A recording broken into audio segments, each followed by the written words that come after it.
Bienvenidos a Programa Resuelto, mi nombre es Andrés y en este video vamos a resolver el tercer ejercicio de esta serie de ejercicios resueltos con bucles en Python.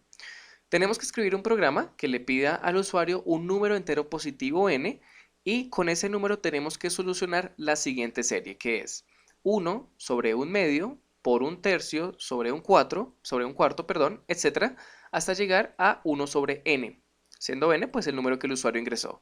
Tenemos varios retos y es que tenemos que hacer crecer el denominador de estos fraccionarios y tenemos que cambiar el operador. Primero tiene que ser división, luego multiplicación, división, multiplicación, etcétera. Obviamente, si el usuario no ingresa un número correcto, es decir, ingresa el 0 o un número negativo, el programa no se va a ejecutar, sino que en cambio le va a preguntar al usuario por el número de nuevo, hasta que ingrese un número entero positivo. Entonces vamos a empezar con lo que hacemos siempre, vamos a reciclar algunas cosas del ejercicio número 1 y del ejercicio número 2, que son, por ejemplo, pedirle al usuario un número n. Entonces, esto ya lo habíamos hecho en los ejercicios anteriores. N, vamos a hacerlo como un entero, un input para que el usuario ingrese información por pantalla, y aquí un texto, ingrese un número entero positivo. Bien, ahora vamos a evaluar si este número es verdaderamente un número entero positivo o no. Entonces, si n es mayor que 0, eso significa que sí es un número positivo. Yo puedo con tranquilidad escribir acá que es correcto.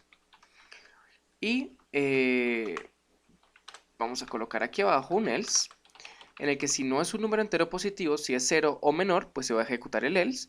Y vamos a colocar acá el número ingresado, no es correcto. Inténtelo nuevamente. Bien, vamos a comprobar que si estemos evaluando correctamente un número positivo. Entonces si yo coloco un negativo, me dice que no es correcto. Si yo coloco el número 0, me dice que no es correcto. Y si coloco el número 5, me dice que es correcto. Entonces hasta aquí, esto es lo que veníamos haciendo en los videos anteriores.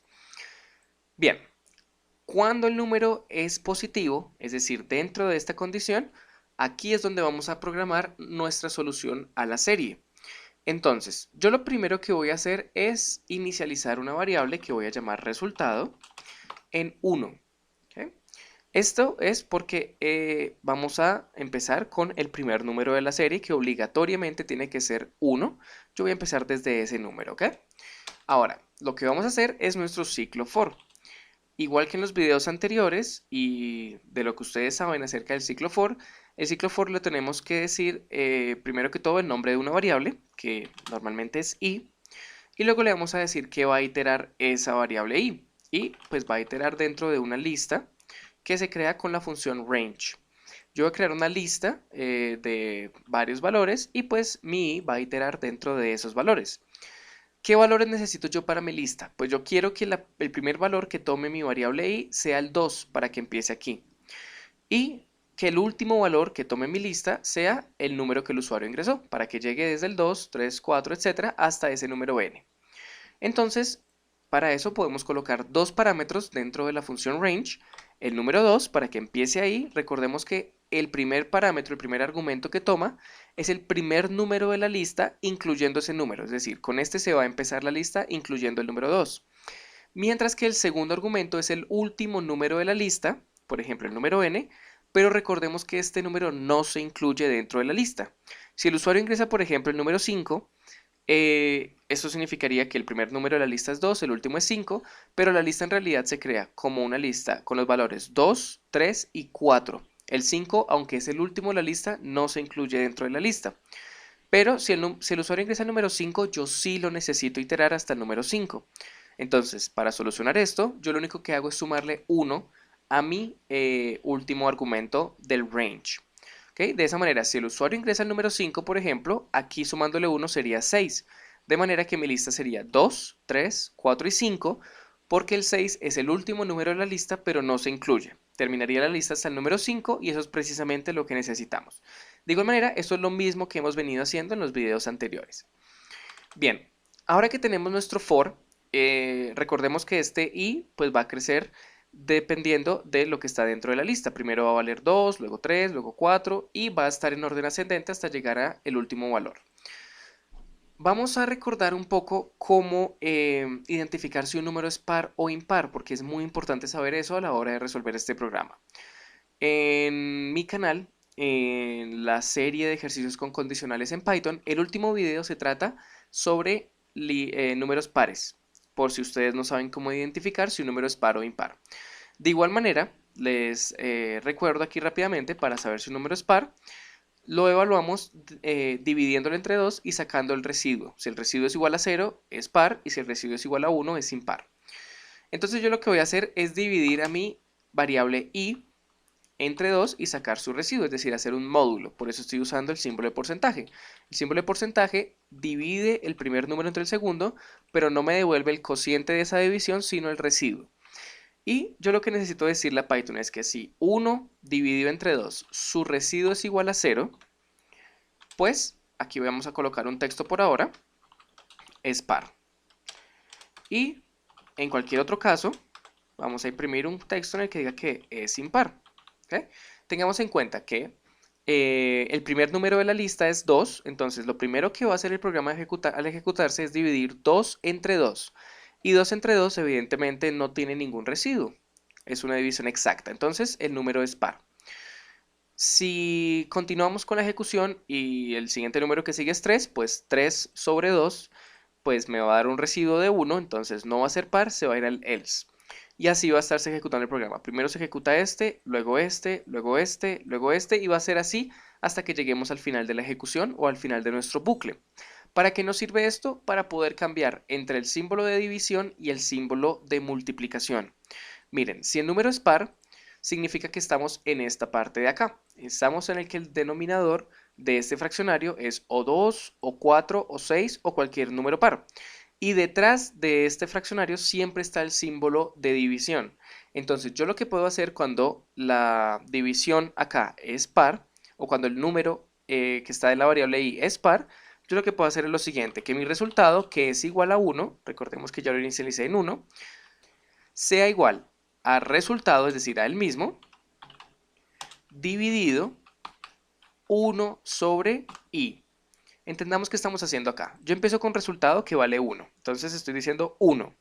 Estoy diciendo que 1 es igual a 1, es decir, otra vez este número de acá, sobre, que es lo que tenemos acá, 1 sobre i, que es esto de acá, porque la primera vez que se ejecuta el programa, i es 2. ¿Por qué? Porque ese es el primer número de mi lista, empieza en 2. Entonces estoy diciendo que mi resultado es 1 sobre 1 medio. Evidentemente esta operación matemática se va a almacenar en la variable resultado. Ahora, se va a volver a ejecutar el programa y va a valer 3 y va a ejecutar entonces el else, porque 3 no es un número par. Cuando no es un número par, pasa esto de acá, que estamos en un tercio, un quinto, etc. Y detrás de estos fraccionarios que tienen un denominador impar, siempre hay el símbolo de multiplicación, siempre está el símbolo de multiplicación.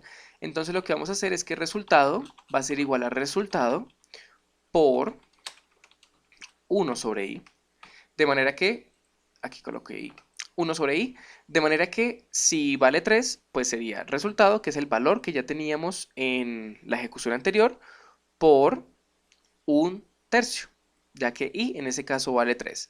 Luego cuando valga 4 va a estar acá, cuando valga 5 va a estar acá, 6, 7, etcétera, hasta que lleguemos al número que el usuario ingresó. Y ya teniendo esto, es decir, digamos que ingresó el número 4, entonces va a terminar acá, resultado sobre 1 sobre 4. Eso se va a almacenar en la variable resultado y ese ya va a ser el resultado final. Yo lo que necesito hacer ahora es imprimir ese resultado. Para imprimir el resultado lo que voy a hacer es irme a la misma indentación del for y aquí voy a colocar un print. Vamos a imprimir que el resultado de la serie es 2 puntos, coma, y vamos a colocar la variable resultado. De manera que si yo ejecuto el programa y coloco un número entero positivo, por ejemplo 5, me va a aparecer que ese es el resultado de la serie. Evidentemente, ustedes lo pueden comprobar con alguna calculadora, con algún programa que pueda hacer operaciones matemáticas y se darán cuenta que evidentemente si la serie llega hasta un quinto, este va a ser el resultado de esa serie. Ahora, si yo ingreso un número negativo, recordemos que el programa me dice que no es correcto, pero se deja de ejecutar. Y yo lo que necesito ahora es que el programa se siga ejecutando hasta que el usuario ingrese un número entero positivo. Entonces lo que voy a hacer es que al principio del programa voy a crear una variable que se llame comprobar, y esto ya lo habíamos hecho en los videos anteriores, que va a ser una variable boolean con el valor true.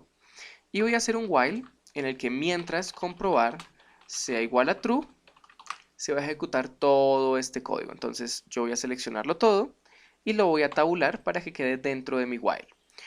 Ahora, cuando se ejecuta el else, es decir, cuando no ingresa un número correcto, yo no voy a cambiar aquí el valor de comprobar. Va a seguir siendo true, por lo que se va a seguir ejecutando el programa. Aún así, si en algún momento llega a pasar que n es mayor que 0, es decir, que sí ingresó un número positivo, de una vez voy a decir que comprobar va a ser igual a false. Para que ya cambie el valor de comprobar, ejecute el programa normalmente, pero al finalizar, como ya comprobar vale algo distinto a true, va a ser false, no se va a cumplir la condición de mi while y por ende no se va a volver a ejecutar el programa.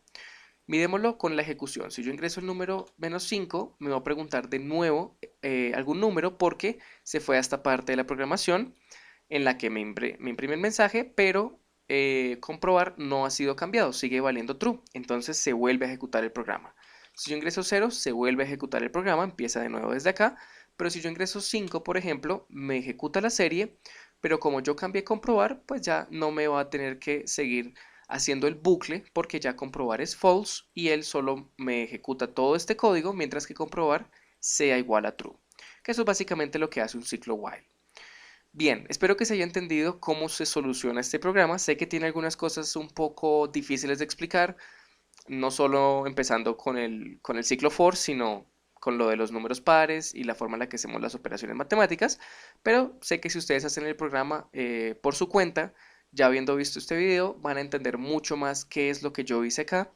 Y evidentemente siempre hay que tener un poco de conocimiento acerca de cómo funciona el ciclo for para que estos videos, esta serie de ejercicios con bucles, no sea tan densa para ustedes de entender.